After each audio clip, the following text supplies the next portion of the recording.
Magandang tanghali po sa inyong lahat. Mga kapatid, nung tayo po ay nilikha ng Diyos bilang mga tao, nilikha tayo ng Diyos na kanyang kawangis. Nangangahulugan na sa ating puso nandoon ang kabutihan ng bawat isa sa atin. Dahil nagmula tayo sa Diyos, nangangahulugan na ang bawat isa sa atin may taglay na kabutihan, may taglay na kagandahan ng loob. Sa atin pong unang pagbasa mula po sa sulat ni San Pablo, ipinapaalala po sa atin na ang bawat isa sa atin ay nakaugnay sa Diyos.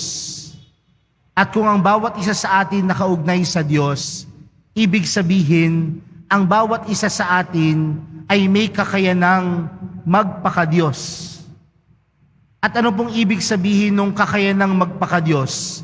Hindi yung maghari-arihan, hindi yung maging mapangmaliit sa kapwa, kundi may taglay tayong magpakadiyos dahil may taglay tayong magpakabuti.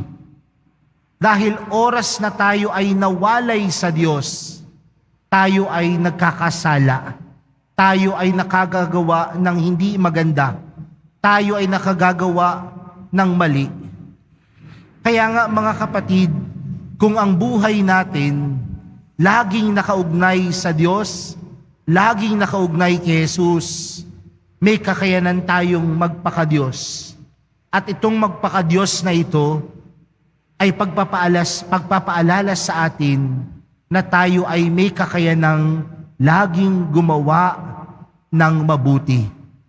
Ang magpakadiyos, pagpapaalala sa atin na ang bawat isa sa atin may kakayanang umibig kagaya ng Diyos.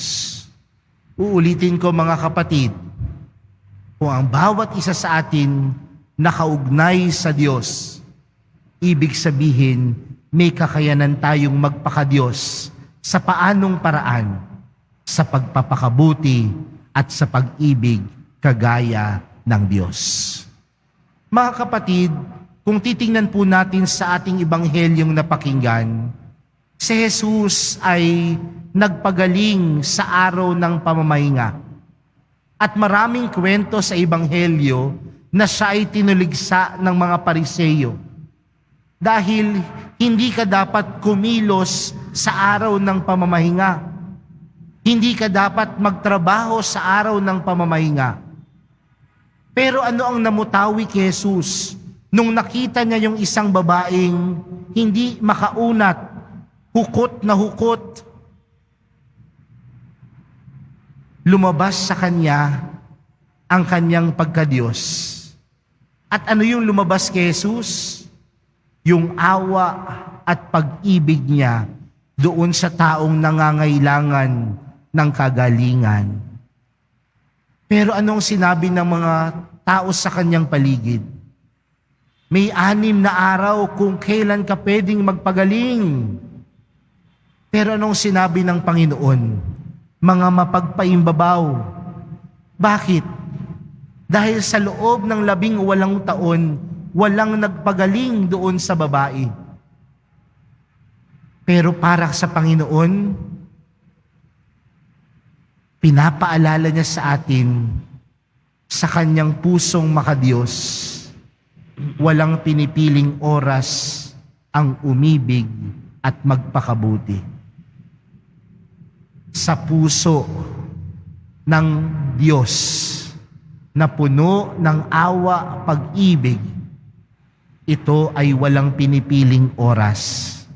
Dahil sa lahat ng pagkakataon, sa lahat ng oras, ang puso ng Diyos mabuti at mapagmahal.